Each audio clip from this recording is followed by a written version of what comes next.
Hi guys, welcome to ఎన్స్వెల్ అమ్మోస్ vlog. I hope all are good buddies. ఈ వంకాయ పచ్చడిని మేమైతే ఇన్స్టాగ్రామ్లో చూసాము. చూసినంతసేపు కూడా చాలా టెంప్టింగ్గా అనిపించింది. అంత టెంప్టింగ్గా ఉంటే మేము సైలెంట్గా ఉంటామా? సో ప్రిపరేషన్ అయితే స్టార్ట్ చేసేసాం. స్టార్టింగ్లో టేస్ట్ ఎలా ఉంటుందేమోనన్న భయం అయితే ఉండింది, కానీ ఎండ్ ఆఫ్ ది రిజల్ట్ వచ్చేసరికి అదిరిపోయింది. అంత బాగుంది. దీనికలా కావాల్సింది పెద్ద వంకాయ, 3 పచ్చిమిర్చి, ఆయిల్, వెల్లుల్లి పొట్ట తీసుకొని పెట్టుకోవాలి. ఇంకా కొన్ని ఇంగ్రీడియంట్స్ ఉన్నాయి, అవి నేను తర్వాత చెప్తాను.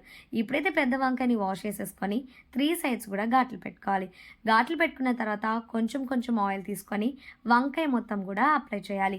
అప్లై చేసేసిన తర్వాత ఇప్పుడు వెల్లుల్లి మనం పొట్టు తీసి పెట్టుకున్నాం కదా, దాన్ని ఒక్కొక్కటిగా 3 సైడ్స్ కూడా స్టఫ్ చేయాలి. వెల్లుల్లి ఎన్ని స్టఫ్ చేస్తే అంత టేస్టీగా ఉంటుంది. నాకైతే వెల్లుల్లి నచ్చదు కాబట్టి నేను కొన్ని స్టఫ్ చేశాను.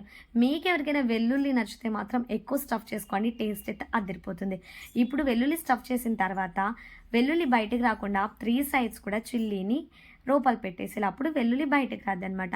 ఇప్పుడు స్టవ్ ఆన్ చేసి సిమ్లోనే పెట్టి వంకాయ మొత్తం కూడా కాల్చుకోవాలి. అయినో డైరెక్ట్గా కాలటం మంచిది కాదు, కానీ నా దగ్గర గ్రిల్డ్ ప్యాన్ లేదు కాబట్టి నేను డైరెక్ట్గా కాలుస్తున్నాను. మీ దగ్గర గ్రిల్డ్ ప్యాన్ ఉంటే ఈవెన్గా కాలుతుంది అండ్ అది హెల్దీ అని కూడా చెప్పొచ్చు. టమాటోస్ కూడా కొంచెం ఆయిల్ వేసి మొత్తం 2 కూడా కాల్చుకోవాలి. కాల్చి పక్కన పెట్టుకొని చల్లారిపోయిన తర్వాత పైన పొట్టు మొత్తం తీసి స్మాషర్ తోటి స్మాష్ చేసుకోవాలి. నాకెందుకో వంకాయ కొంచెం హార్డ్ అనిపించింది, సో నేనైతే మిక్సీకి వేసేసాను. ఆ ఒక్క క్లిప్ నా దగ్గర మిస్ అయిందనమాట.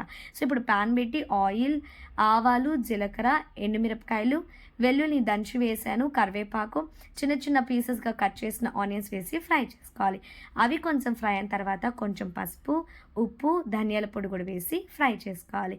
దీంట్లోనే ఇప్పుడు కొంచెం కారము, నేనైతే ఇంత క్వాంటిటీ అంటే ఒక వంకాయకి 1 కప్ ఆఫ్ కొత్తిమీర తీసుకున్నాను. ఇప్పుడు ఆ కొత్తిమీర ఫ్లేవర్ అంతా కూడా ఆనియన్స్కి పట్టేంత వరకు ఫ్రై చేసి ఇప్పుడు ఆల్రెడీ మనం మిక్సీకి వేసి పెట్టుకున్నాం కదా, వంకాయ పేస్ట్ని కూడా వేసేసి టేస్ట్ని అడ్జస్ట్ చేసుకొని వేడి వేడి అన్నంలో వేసుకొని తింటే ఉంటుంది, సూపర్గా ఉంటుంది. ఇన్ని రోజులు ఈ పచ్చడి నేను మిస్ అయింది అన్న ఫీలింగ్ వచ్చింది అబ్బా నాకైతే.